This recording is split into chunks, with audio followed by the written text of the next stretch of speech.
If you found an old phone like this one, which is nowadays quite useless, since most of us prefer using smartphones. So my question is, what would you do with this? Either throw it out of the window or use it to make something useful.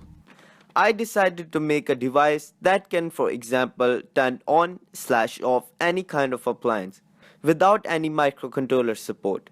So let's get to it.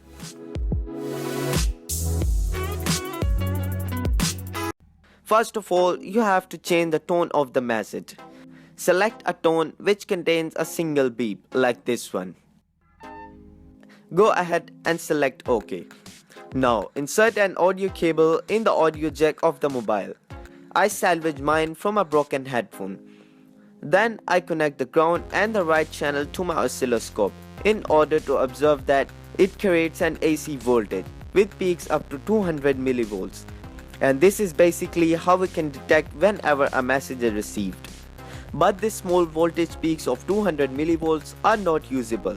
To solve this problem, I used a famous LM386 audio amplifier in a non-inverted configuration and achieved an output voltage of roughly about 3 volts. Now, to detect the highest peak in our signal, we have to connect a capacitor with a resistor and a diode to rectify the negative half wave of our AC signal. This output directly feeds into the non-inverted input of the other op-amp, which is LM358, to create a comparator through the help of a 10 kilo ohm potentiometer on the inverted input. In this way, we can set the sensitivity of the system and only get 12 volts on the output of the comparator whenever the peak voltage of the amplifier is greater than the voltage of the potentiometer.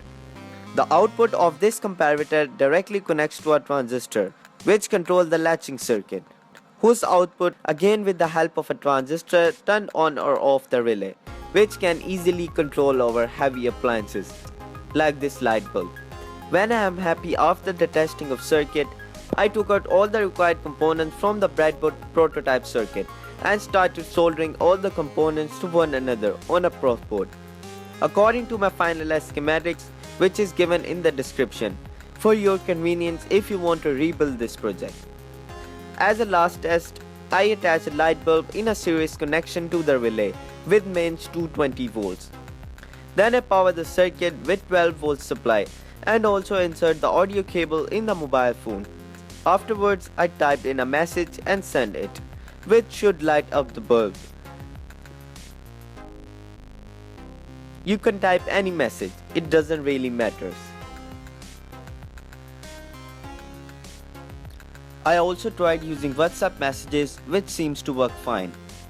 Hence, this circuit is compatible with all kinds of mobile phone. As always, don't forget to like this video and please subscribe to my channel. Feel free to ask any queries regarding this project and let me know what you think in the comment section below. Stay safe and I will see you in my next video.